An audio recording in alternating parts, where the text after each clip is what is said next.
प्रिय छात्रों, हिंदी के इस शिक्षण सत्र में आपका हार्दिक स्वागत है। आज हम गद्य खंड के अंतर्गत अशोक के फूल निबंध के 8वें भाग का अध्ययन करेंगे।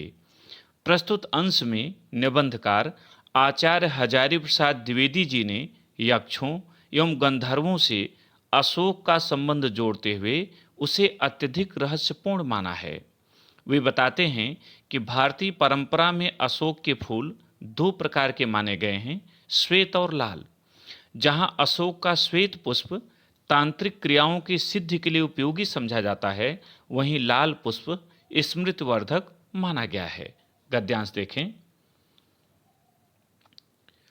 कुछ बातें तो मेरे मस्तिष्क में बिना सोचे ही उपस्थित हो रही हैं। यक्षों और गंधर्वों के देवता कुबेर, सोम, अप्सराएं यद्यप बाद के ब्राह्मण ग्रंथों में भी स्वीकृत हैं, तथापि पुराने साहित्य में अपदेवता के रूप में ही मिलते हैं। बौद्ध साहित्य में तो बुद्ध देव को ये कई बार बाधा देते हुए बताए गए हैं। कठिन शब्दों का अर्थ व्याख्या देखें। लेखक कहता है कि कुछ बातें मेरे मस्तिष्क में बिना सोचे ही उपस्थित हो रही हैं। कुछ प्रश्न अपने आप उठ रहे हैं, और वह यह कि यक्ष और गंधर्व, इनके देवता कुबेर, सोम, अप्सराएं यद्यप बाद के ब्राह्मण ग्रंथों में भी वर्णित हैं, तथापि माने फिर भी पुराने साहित्य में अपदेवता माने निम्न श्रेणी का देवता, दुष्ट देवता या राक्षस इत्यादि, इनको अपदेवता कहा जाता था। तो लेखक कहता है कि कुछ बातें मेरे मस्तिष्क में बिना सोचे ही अनायास उपस्थित हो रही हैं, उत्पन्न हो रही हैं कि यक्षों और गंधर्वों के देवता कुबेर, सोम, अप्सराएं आदि बाद के ब्राह्मण ग्रंथों में भी स्वीकृत हैं, वर्णित हैं। फिर भी पुराने साहित्य में, प्राचीन साहित्य में ये निम्न श्रेणी के देवता के रूप में ही, राक्षस के रूप में ही मिलते हैं। बौद्ध साहित्य में तो बुद्ध देव को ये कई बार बाधा देते हुए बताए गए हैं। कई बार इन्होंने उनके तपस्या को भंग करने का प्रयास किया, जो एक श्रेष्ठ देवता की निशानी नहीं है। महाभारत में ऐसी अनेक कथाएं आती हैं जिनमें संतानार्थनी स्त्रियां वृक्षों के अपदेवता यक्षों के पास संतान कामनी होकर जाया करती थी। लेखक कहता है कि महाभारत में अनेक कथाएं आती हैं कि संतान चाहने वाली स्त्रियां वृक्षों के अपदेवता, निम्न श्रेणी के देवता यक्षों के पास संतान की कामना लेकर, संतान की इच्छा लेकर जाया करती थीं। यक्ष और यक्षिणी साधारणतः विलासी और उर्वरता जनक देवता समझे जाते थे। लेखक कहता है यक्ष और यक्षिणी को सामान्य रूप से विलासी माने आमोद प्रमोद में संलग्न के रूप में और उर्वरता का जनक समझा जाता था। कुबेर तो अक्षय निधि की अधीश्वर भी हैं। कुबेर को अक्षय निधि, जिसका क्षय न हो, ऐसे धन के ये स्वामी कहे गए हैं, अधीश्वर स्वामी कहे गए हैं। यक्षमा नामक रोग के साथ भी इन दोनों का संबंध जाता है। लेखक कह रहा है यक्ष और कुबेर का संबंध यक्षमा नामक रोग के साथ भी जोड़ा जाता है। भरहुत, बोधगया, सांची आदि में उत्कीर्ण मूर्तियों में संतानार्थिनी स्त्रियों का यहाँ के यक्षों के सानिध्य के लिए वृक्षों के पास जाना अंकित है। लेखक कह रहा है जो भरहुत में, बोधगया में, सांची में जो मूर्तियाँ बनाई गई हैं, जो दीवारों पर मूर्तियों को उकेरा गया है, उसमें संतान की इच्छा करने वाली स्त्रियां यक्षों के सानिध्य माने समीप वृक्षों के पास जाती थीं, ऐसा वर्णन किया गया है। इन वृक्षों के पास अंकित मूर्तियों की स्त्रियां प्राय नग्न हैं। केवल कटिदेश में एक चौड़ी मेखला है, मेखला पट्टी, कटिदेश कमर में। लेखक कहता है कि इन वृक्षों के पास जिन मूर्तियों का अंकित किया गया है, वे स्त्रियां प्रायः निर्वस्त्र हैं और उनके कमर में एक चौड़ी पट्टी है। अशोक इन वृक्षों में सर्वाधिक रहस्यमय है। सुंदरियों के चरण ताड़न से उसमें दोहत का संचार होता है। चरण ताड़न पदाघात, पैरों का प्रहार। दोहद, सुंदरियों के पदाघात से फूलों का खिलना दोहद कहा गया। और परवर्ती धर्म ग्रंथों में यह भी पता चलता है कि चैत्र शुक्ल अष्टमी को व्रत करने और अशोक की 8 पत्तियों के भक्षण से, भक्षण माने खाने से, स्त्री के संतान कामना फलवती होती है। फलवती माने पूर्ण होती है। व्याख्या देखें। लेखक कहता है कि सभी वृक्षों में अशोक का वृक्ष सबसे अधिक रहस्यपूर्ण है। ऐसा कहा जाता है कि सुंदरियों के चरणों के प्रहार से उसमें फूल लगते हैं।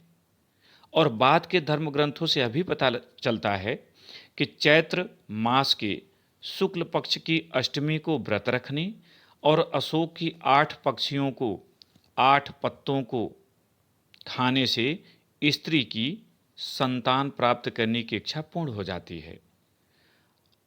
अशोक कल्प में बताया गया है कि अशोक के फूल 2 प्रकार के होते हैं, सफ़ेद और लाल।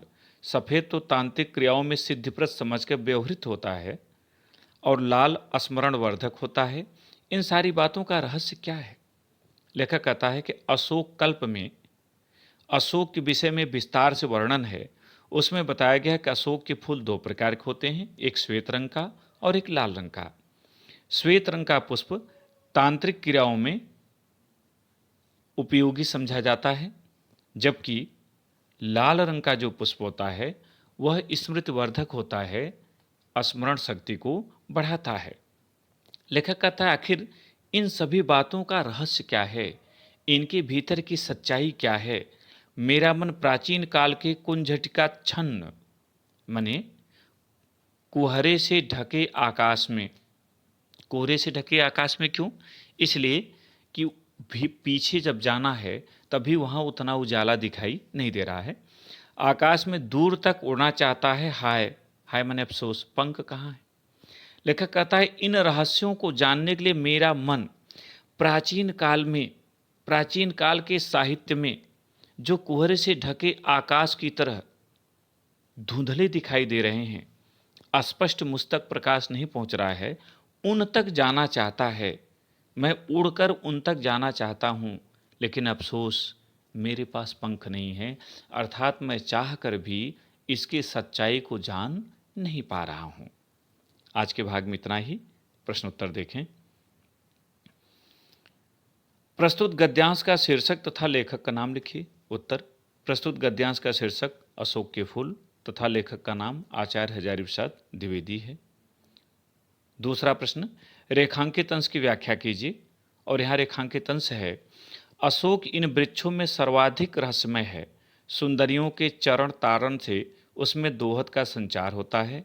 और परवर्ती ग्रंथों से यह भी पता चलता है कि चैत्र शुक्ल अष्टमी को व्रत करने और अशोक की 8 पत्तियों के भक्षण से स्त्री की संतान कामना फलवती होती है। उत्तर। लेखक कहता है कि सभी वृक्षों में अशोक का वृक्ष सबसे अधिक रहस्यपूर्ण प्रतीत होता है।